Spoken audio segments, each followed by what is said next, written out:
My name is James, and from the moment I first clicked connect, the internet became my refuge, a place where every open page was a window into a new universe. I was just a 15-year-old boy living in a quiet small town in the USA, where the biggest excitement was weekend baseball games. But online, I was an adventurer, navigating the most remote corners of cyberspace. I remember the sleepless nights, my room illuminated only by the glow of the monitor, as I delved deeper and deeper into the digital rabbit hole. The deep web, with its mysteries and promises of hidden knowledge, quickly became my obsession. It was as if I had discovered a treasure map, where each link was a clue and each forum a puzzle to be solved. Anonymous forums were my frequent stops. There, among encrypted discussions and files that few dared to touch, I felt like I was in a suspense movie, uncovering secrets that most people didn't even know existed. This was my daily dose of adrenaline. True horror stories unfolded before my eyes, narrated not by fictional characters but by real people, somewhere beyond that screen. However, over time, my initial fascination began to take its toll. The more I explored, the more I realized that the line between curiosity and danger was thin. Anonymous emails started appearing in my inbox, initially curious, then intimidating. At first, I ignored them, thinking they were just pranks from other nocturnal surfers. But it soon became clear that something more sinister lurked in the shadows. Each click seemed to take me further away from the boy who played in the street until nightfall, turning me into a spectator of a very real drama. The true horror stories I read began to intertwine with my own experience. I was diving into very deep waters, where the currents could easily drag me away from safety. My quest for knowledge in the deep web became a collection of chilling horror tales, which I kept as virtual trophies. However, the feeling of being watched began to infiltrate my routine. The paranoia, fueled by each new anonymous message, started to turn my adventure into a palpable nightmare. I knew I was playing with fire, but the thirst to uncover the mysteries of the internet was overwhelming. The deep web was not just a part of my digital life, it was becoming life itself. As the risks became evident, my ability to discern the safe from the dangerous began to blur. What started as an innocent game, exploring the unknown, was turning into a dangerous journey. The untold scary stories I found and those I was living began to merge, making it difficult to separate one from the other. I was at the center of a narrative I never thought I would be part of. Looking back, I realized that every step I took back then led me down a path that would change my life forever. True and scary stories were no longer just something I read. I was living one. And deep down, I knew it wouldn't be long before the dangers of the deep web stopped being just stories and became a real and present threat. The transformation of my curiosity into a tangible threat began with an email. An email that, at first glance, seemed lost among the numerous forum notifications and software updates. However, this was not a common email. Shadow Stalker was the sender, a name that would quickly become synonymous with fear in my life. In the message, he mentioned details of a post I made in an obscure deep web forum, something I thought was hidden under layers of anonymity. Skeptical, I initially thought it was a cruel joke from a peer who knew about my interest in the deep web. But as new emails arrived, each revealing more about my online activities, reality began to set in. Shadow Stalker not only knew what I was doing online, but also seemed to know details I didn't remember sharing anywhere. The emails became more frequent and their messages more direct. "I am watching you," said one. "I know what you did last night," threatened another. The virtual intimidation quickly escalated into psychological persecution. The nights I once spent exploring the deep web were now consumed by paralyzing anxiety, waiting for the next email to appear. On a rainy Wednesday, an email arrived with an attachment, a photo of the front of my house. The impact of this image was devastating. The sense of vulnerability and exposure was palpable. How did he get this? Why was he doing this? These questions swirled in my mind as I looked out the window of my room, imagining if Shadow Stalker was out there in the dark. I decided then that I needed to act. I responded to the email, trying to negotiate, asking him to stop. The response was quick and cold. Stop hiding behind your screen and face the consequences of your actions on the deep web, or I will do it for you. The threatening tone made it clear that these were not just empty threats. I was lost on how to proceed. Reporting to the police seemed futile. What could I say? Someone from the deep web is threatening me? I needed help, but at the same time, I felt completely isolated. None of my friends or family knew the depth of my involvement with the deep web. Shadow Stalker had put me in a chess game where I always seemed to be in check. At the height of my despair, another email arrived. This time, containing detailed information about my family. This raised the threat level to an unbearable point. It was no longer just about me. It was about people I loved. The invasion of my privacy had crossed a terrible line, bringing with it a new wave of fear and despair. As the threats grew, I realized that the only way to protect myself and my family was to cease all my activity on the deep web completely. I made the difficult decision to abandon my online alter ego, hoping it would appease Shadow Stalker. I deleted accounts, ended sessions, and uninstalled software. It was like erasing a part of my identity, but the fear of more severe consequences was greater.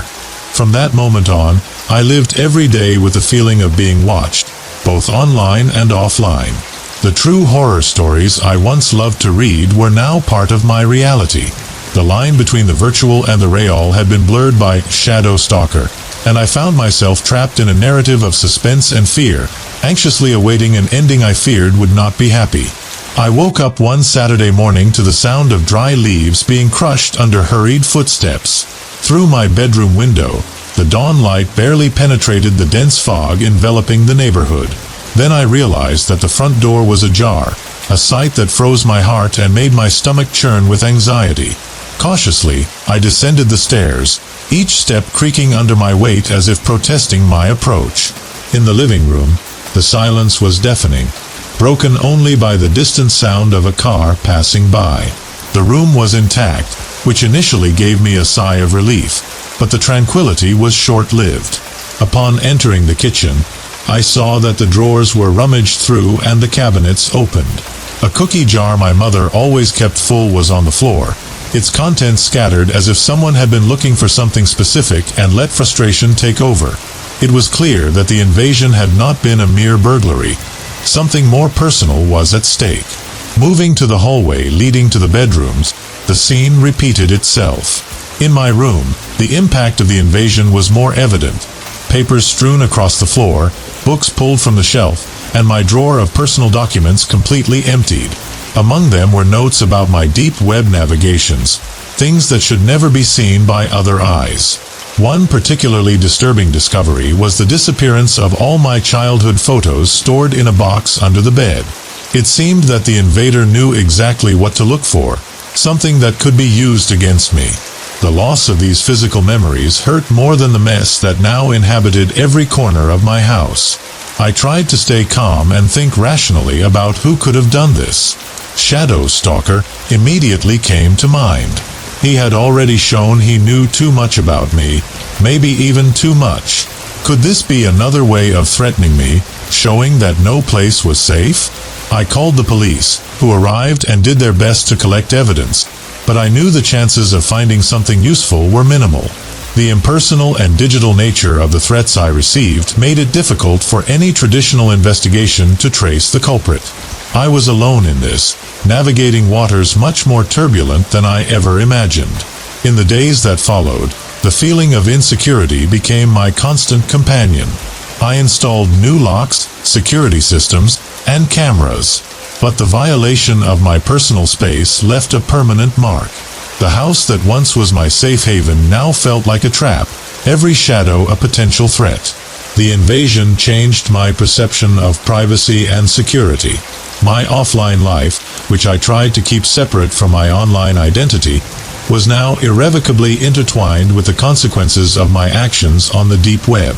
The true horror stories I once read had become my own experience, a nightmare from which I was desperately trying to wake up. This event was a turning point in my life. I could no longer ignore the power and danger of the online world. The true horror stories were no longer just tales. They were warnings, and I had failed to heed them before it was too late.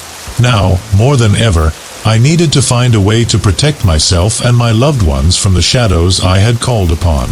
After the invasion, my life spiraled into fear and paranoia. Not only was my home physically damaged, but Shadow Stalker also escalated his threats. The emails became more frequent and his demands more specific. He wanted money now, an amount that I, a high school student, couldn't afford. Each message was a reminder that my privacy had been violated and that he could target not only me but also the people I loved. With a lump in my throat, I tried to negotiate with him, explaining my inability to pay the demanded amount. His response was a photo of my parents at the entrance of the local market, taken without their knowledge. "Do you think I can't touch them? Think again," he wrote. The fear that something might happen to them because of me consumed me. I was trapped in a sick game where the rules were dictated by an anonymous, cruel figure. Not knowing how to protect my family and without the resources to pay the ransom, I decided I needed external help. I consulted a cybersecurity expert who advised me on how to proceed. Following his instructions, I began documenting all communications, preparing for the worst possible scenario, even if it meant exposing my deep web activities. One particularly tense night, after receiving an email threatening to expose my online activities to my school and future employers, I decided I could no longer give in to fear. The threat of ruining my academic and potentially professional life was terrifying. He knew exactly where to hit to make me more vulnerable. I resolved to act and contacted the police, explaining the entire situation, from my initial involvement with the deep web to the threats and extortion. It was a moment of extreme vulnerability, admitting my mistakes and seeking protection from authorities. However, even with the police informed, Shadow Stalker continued his threats, apparently undeterred. The response from the police was swift, but they warned me that cases like mine were complicated. The jurisdiction over cybercrimes was a nebulous terrain, and capturing someone operating so skillfully in the shadows was challenging. They started an investigation, but the assurances of a quick resolution were few. Meanwhile, I tried to adapt to a routine of constant vigilance. I changed phone numbers, emails, and even moved residences. But the sense of being watched never completely disappeared. Every unknown car on the street, every stranger's glance, seemed to hide a threat. The stress and fear began to affect my mental and physical health. Sleeping became difficult, and anxiety was a constant. Even with the support of friends and family, I felt isolated, as if I were on an island surrounded by turbulent waters, not knowing when the next wave would hit. In an effort to regain some control over my life, I began attending support groups for victims of cyberbullying and digital extortion. Hearing stories from others facing similar challenges gave me a different perspective and showed me that I was not alone in this fight. Finally, I decided it was time to take a more drastic approach.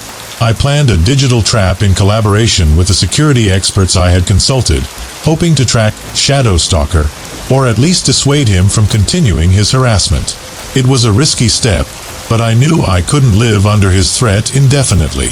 After going through the ordeal of threats and home invasion, I realized that the only way to protect myself and my family was to strengthen my defenses. I talked to my parents, and they began to transform our house into a true bunker. They installed electronic locks, security cameras in every corner, and advanced alarm systems. This transformation was expensive and complex, but necessary. Despite the physical security improvements at home, the real battle was happening in the digital space. With the help of a cybersecurity expert, I strengthened my online defenses. I learned about VPNs, encryption, and other methods to hide my identity and activities on the internet. Each step was a move to regain some peace of mind. Social isolation became an unavoidable reality. My social life, already limited, practically disappeared. I stopped going out with friends and began avoiding new interactions. The fear that any new person could be a spy for shadow stalker, or someone who could discover my current situation consumed me. Even my online interactions were drastically reduced. I became a ghost on social media, removing or hiding any information that could lead to me. I changed email addresses and phone numbers more times than I could count, always trying to stay one step ahead of any potential threat. This new reality was suffocating. Although I was more physically and digitally secure, I felt trapped within my own life. The walls I built to protect myself and my family also served to keep the world out. And on many days, the loneliness of that fortress was almost as frightening as the threat of shadow stalker.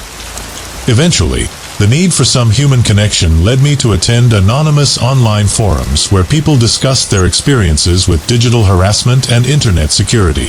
These spaces became my only solace, places where I could share my concerns without fear of being discovered or judged. Over time, I adapted to a precarious balance between isolation and the need for interaction. Finding this middle ground was challenging but vital for my sanity. Learning from the experiences of others helped me realize that, although my situation was terrible, I was not entirely alone in this struggle. I also began to devote time to formal studies in cybersecurity.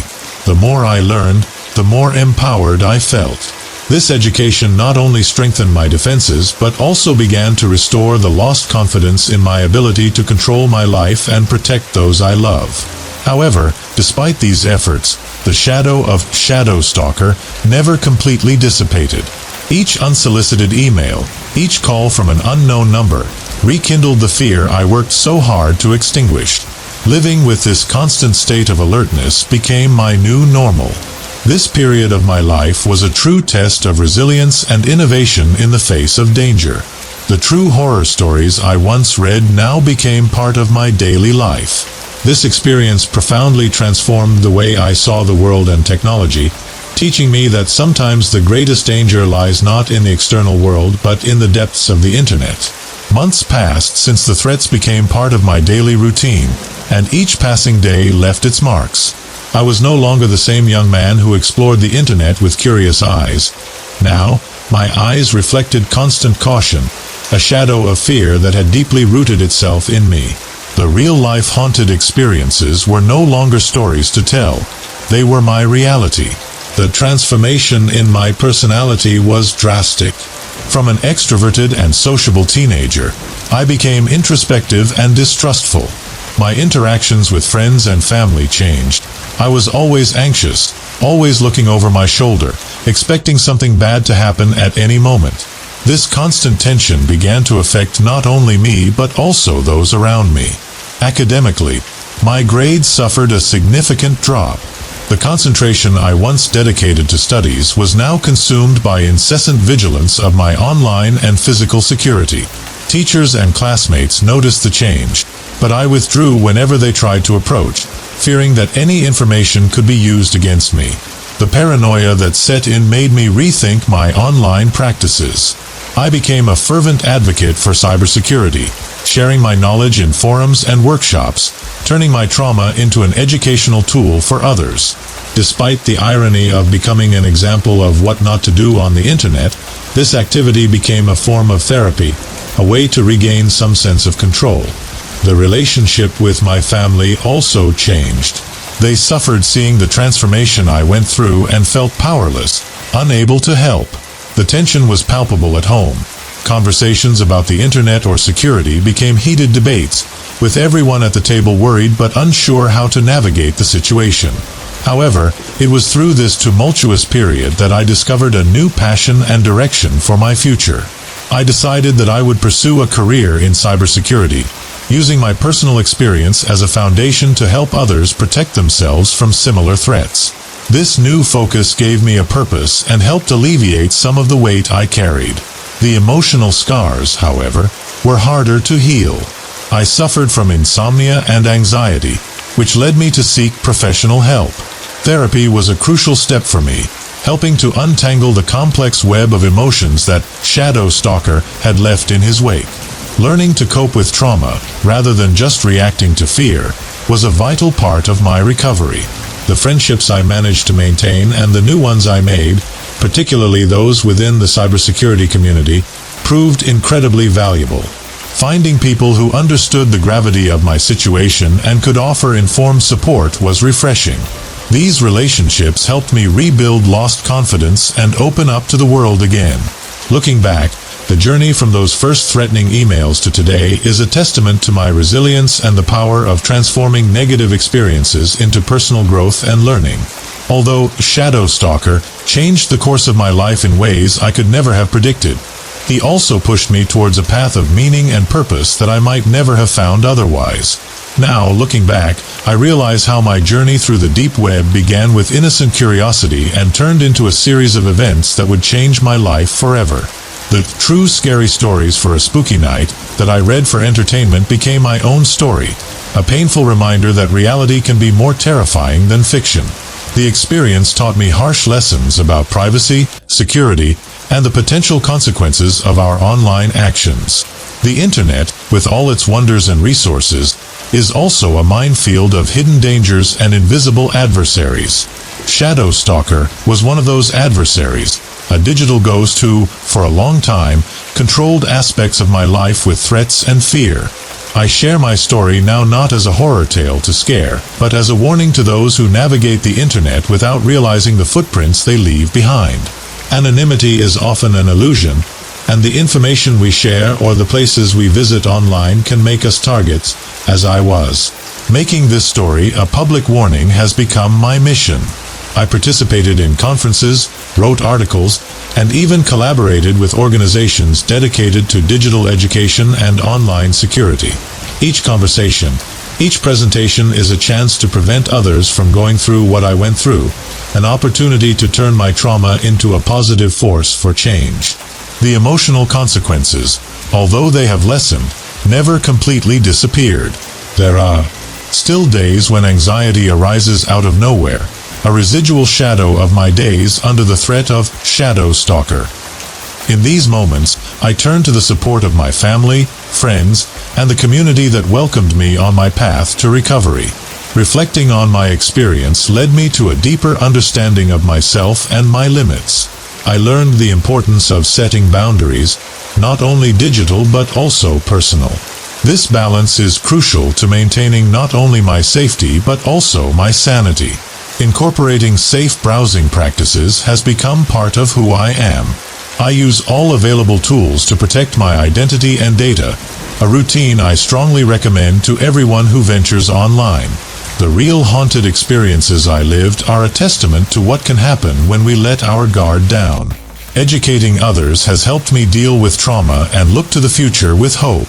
Each person who becomes more aware and protected is a victory against the countless shadow stalkers still lurking in the web's shadows. This fight for awareness has become the cornerstone of my new identity. Reflecting on these events has allowed me to close a chapter of my life and begin another. Today, more than ever, I am committed to using my story to shed light on the dangers of the deep web and encourage a safer internet for everyone. The untold scary stories are numerous, but by sharing mine, I hope that fewer of them remain untold. If you liked this true horror story, you can't miss the story of John, who, after a night of drinking at the Rusty Nail Bar in Chicago, returns home using the key hidden under a flower pot. Trying to recover from the alcohol, he is disturbed by strange sounds in the house. Thinking it's his brother, John ignores the fear until a friend's message reveals that a suspicious man was following him at the bar. The tension mounts when he hears footsteps climbing the stairs and realizes he's not alone. What John finds in his room turns an ordinary night into a living nightmare. Discover how a simple hidden key triggered a night of pure terror and suspense. Story based on a real account. To find out what happened in this story, watch the video in the card or look for the video preceding this one on the channel. And, of course, leave your like, subscribe to the channel, and tell us in the comments if you've ever had a paranormal experience too. Stay brave, and until the next scary story.